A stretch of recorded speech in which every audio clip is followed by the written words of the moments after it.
श्री गणेशाय नमः. फाल्गुन मासाच्या या दिव्य पौराणिक कथासागरात आपल्या भक्तिविश्व या चॅनलवर आपणा सर्वांचे हार्दिक स्वागत आहे. सध्या हा पवित्र फाल्गुन मास सुरू झाला असून आपण भगवान शिवांशी संबंधित या सुंदर पौराणिक कथांचे श्रवण करत आहोत. तर चला आजच्या कथा यात्रेला पुढे नेऊया आणि फाल्गुन मासाची आजची कथा ऐकूया. चला आजची कथा सुरू करूया. या कथा मालिकेत आपण सध्या समुद्र मंथनाची पौराणिक कथा ऐकत आहोत. काल आपण समुद्र मंथनातून जे हलाहल विष निघाले ते भगवान शंकराने कसे आपल्या कंठात ठेवले, आज त्याच्या पुढील कथा श्रवण करूया. यानंतर पुढे लोमेश ऋषी सर्व ऋषीगणांना सांगतात. भगवान विष्णूंच्या आज्ञेने मंदराचल पर्वताला रवी म्हणजेच मथानी आणि वासुकी नागाला दोरी करून सर्व देवतांनी पुन्हा एकदा समुद्र मंथन सुरू केले. तेव्हा समुद्रातून देवकार्य सिद्धीसाठी अमृतमय कलांनी परिपूर्ण असे चंद्रदेव प्रकट झाले. सर्व देव, असुर व दानवांनी चंद्रदेवांना प्रणाम केला आणि आपापल्या चंद्रबलाविषयी ऋषी गर्गाचार्यांकडे विचारणा केली. तेव्हा गर्गाचार्य ऋषी म्हणाले, हे देव हो, यावेळी तुमचे चंद्रबल अत्यंत उत्तम आहे. तुम्ही सर्वजण लग्न, चतुर्थ, सप्तम व दशम स्थानात श्रेष्ठ स्थितीत आहात. चंद्रासोबत गुरुचा योग आहे. तसेच बुध, सूर्य, शुक्र, शनी आणि मंगळ ही चंद्राशी संयुक्त आहेत. म्हणून तुमच्या कार्यसिद्धीसाठी हा काळ अत्यंत शुभ आहे. हा गोमंत नावाचा सुमुहूर्त आहे जो विजय देणारा आहे. गर्गमुनींचे हे आश्वासन ऐकून देवता मोठ्या गर्जनेसह प्रचंड वेगाने समुद्र मंथन करू लागले. मंथन होत असताना समुद्रातून मोठ्या ज्वाला उठत होत्या आणि भयंकर आवाज होत होते. यावेळी समुद्रातून देवकार्यासाठी साक्षात सुरभी कामधेनू गाय प्रकट झाली. तिच्या सोबत काळ्या, पांढऱ्या, पिवळ्या, हिरव्या व लाल रंगाच्या शेकडो गायी येत होत्या. तेव्हा ऋषींनी आनंदाने देवता व दैत्याकडे विनंती केली की आपण सर्वांनी मिळून विविध गोत्राच्या ब्राह्मणांना कामधेनूसह या सर्व गायी दान कराव्यात.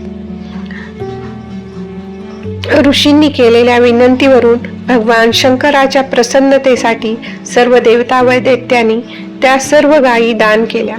यज्ञकर्मात मन लावणाऱ्या त्या परम मंगलमय महात्मा ऋषींनी ते दान आनंदाने स्वीकारले.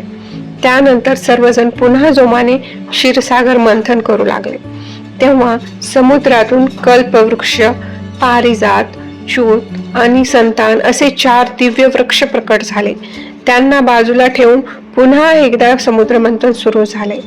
यानंतर रत्नामध्ये श्रेष्ठ असे कौस्तुभ मणी प्रकट झाले. तो सूर्याप्रमाणे तेजस्वी होता आणि 3ही लोक प्रकाशित करत होता. देवतांनी तो कौस्तुभ मणी भगवान विष्णूंना अर्पण केला. ते सर्वजण खूप शक्तिशाली होते व गर्जना करत पुन्हा एकदा समुद्र मंथन सुरू केले. पुन्हा मंथन झाल्यावर उच्चश्रवा नावाचा दिव्य अश्व प्रकट झाला जो सर्व अश्वजातीमध्ये श्रेष्ठ होता. त्यानंतर गज जातीतील रत्नरूप ऐरावत हत्ती प्रकट झाला. त्यासोबत श्वेतवर्णाचे 64 हत्तीही होते. ऐरावताचे 4 दात बाहेर आलेले होते आणि त्याच्या मस्तकातून मधाची धार वाहत होती. ते सर्व बाजूला ठेवून पुन्हा एकदा समुद्र मंथन चालू केले.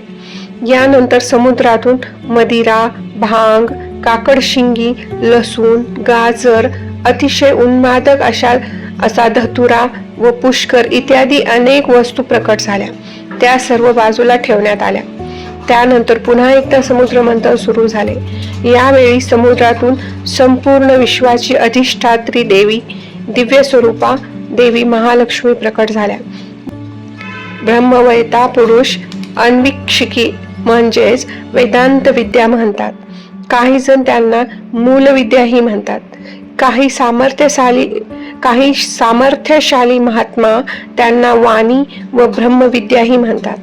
काही जण त्यांना रिद्धी, सिद्धी, आज्ञा व आशा असेही नाव देतात.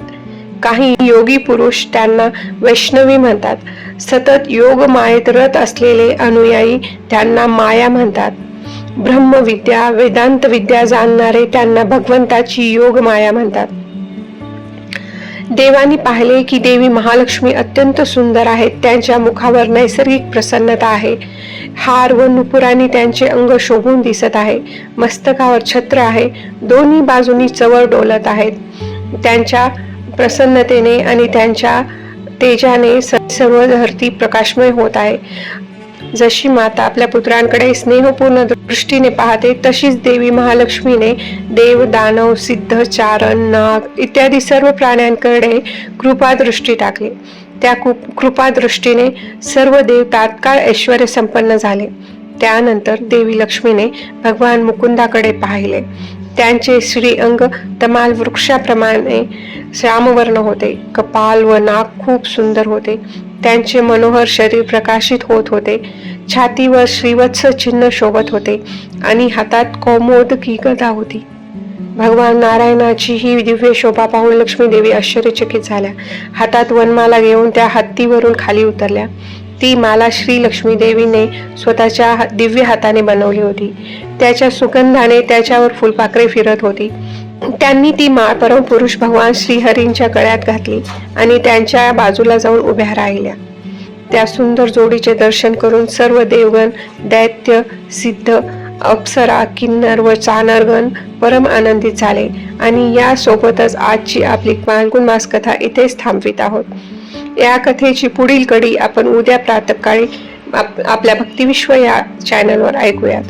चॅनल सबस्क्राईब करा, नोटिफिकेशन सुरू ठेवा आणि ही कथा आवडत असेल तर इतरांनाही जरूर शेअर करा.